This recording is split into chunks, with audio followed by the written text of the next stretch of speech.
Have you ever considered the very niche market of ultra running, but on the road? There's a company they're called Mount to Coast, they're brand new, and their new shoe, the R1, is a very interesting statement.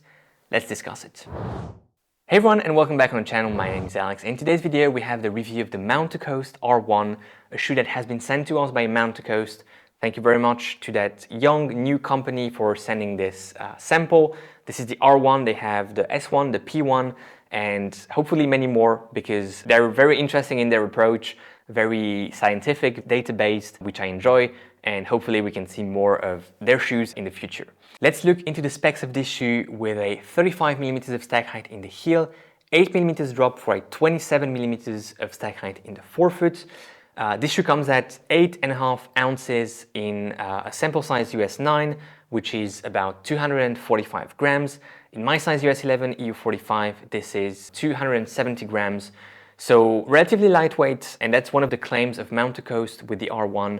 It's a lightweight shoe made to go the distance, made to sustain longer efforts, longer mileage in one single run for ultra runners on the road, and weight is definitely a component of performance in that case. Let's look at the upper of this shoe, and this is a very interesting upper because this is one of a kind, and the material of the upper doesn't have anything too specific about it. It's a good, durable material, it will go the distance, but what's so specific is the tuned fit. In one word, tuned fit, it's the name of the technology used by Mount to Coast. It's basically a two-zone fitting system that is separated between the forefoot and the midfoot. You can adjust separately the two zones. The first zone, the one in the forefoot, can be adjusted with that small elastic band. I don't know really how to call it, auto-lacing system, if you will. You basically just unattach it from the front row of laces and you pull on it to adjust the forefoot part.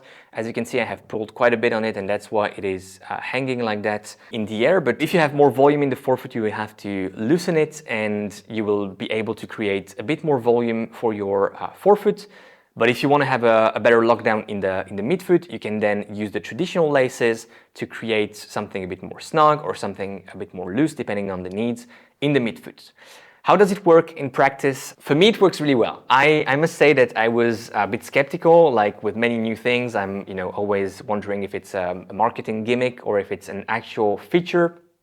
And here I believe it's an actual feature.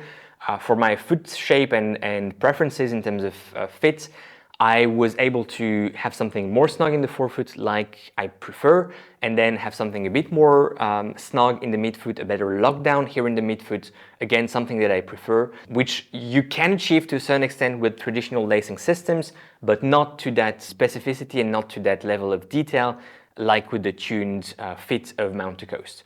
It's an interesting case of two zones for lacing systems. The only other way to achieve this is using boa systems, where you can have one boa in the forefoot, one boa in the midfoot, and you can play a bit with the two, but not many shoes have this type of system. So very interesting here, and probably also a bit more cost effective, this option by Mount to Coast. However, if you want to read our review on metaendurance.com, there's a link in the description, and some other testers in the team had various opinions about that lacing system. So go check that written review if you want to know more, and if you want to see different opinions also about this shoe in general.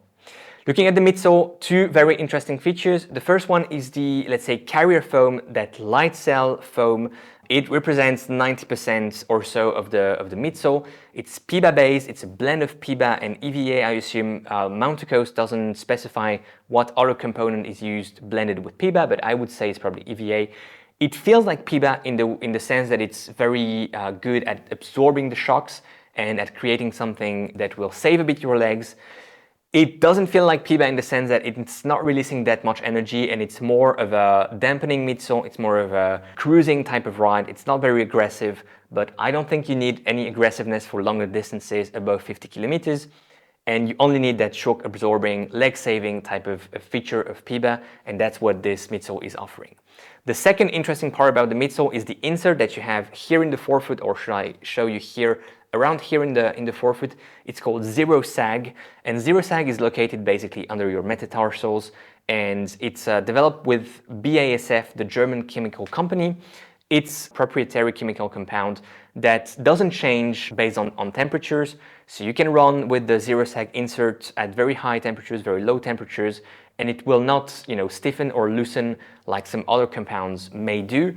I guess that's important because you want to save those metatarsals, you want to save that energy in the forefoot, no matter the circumstances in your ultra long run. Some people will run, in hot conditions during the day, but then it gets cold in the night, and I assume that zero sag insert will provide with a very consistent experience, no matter the conditions. How's the ride? In my experience, it's not too bouncy, not too energy returning. It's offering something a bit more dampening. Some would say a bit more neutral, a bit more balanced. I would call it a bit more consistent. And I took this shoe on different surfaces, on some gravel, on some roads. And overall, I always felt the same with the shoe, something very balanced, very neutral, very smart in a way, because I was forgetting about the shoe and I was just logging kilometers after kilometers.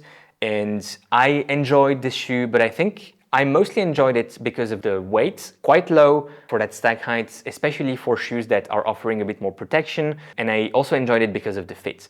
I think that the midsole could be slightly softer, but then, my specialty, my distances on the road is not ultra distances, so I may not be familiar with the specific needs of ultra distance runners. And I'm saying it very transparently. If you want to see reviews by people who are ultra distance road runners, there's probably some other reviewers out there who have that specificity. I'm not one of them, so I'm reviewing this shoe and comparing it against, let's say, marathon racing shoes, which is more or less distance I'm familiar with. Outsole, the coverage is very good, but there is a small layer, a very thin layer of outsole rubber, so I'm not sure how it will handle durability. However, there's no wear and tear on my shoe yet. That small wave pattern is interesting. It provides with good traction, which doesn't necessarily mean a good grip.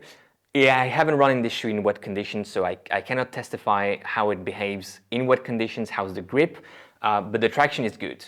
The other interesting feature is that small design that you have here, and it guides your foot strike for sure, but it also helps to have a lot of decoupling between the heel and the forefoot, making it a super neutral shoe. I just felt like I was connected with this shoe and like it was being one with me. And I think that's also due to the fact that it's so neutral and so balanced in a sense between the heel and the forefoot, thanks to that also outsole design and very minimal layer of outsole rubber. If it had a very thick layer of outsole rubber, it would be stiffer. It wouldn't have that decoupling, but it does have it. And again, it helps to have that natural ride. Price point $160, not sold in Europe for now. I think the price point is really fair. I'm curious to hear about your comments in the comment section, but I think it's a very fair price point, $160, something like 150 euros, 155 euros, depending on the exchange rate. You don't find many PIBA-based shoes at 160 euros, and if you do, they are not necessarily designed specifically for one purpose like this shoe. So yeah, I'm very curious. Let me know in the comments if you have any questions, if you would like me to compare this shoe against others. I hope you enjoyed this review. Enjoy your run today, enjoy your ride, and go beyond your limits. I'll see you in the next one.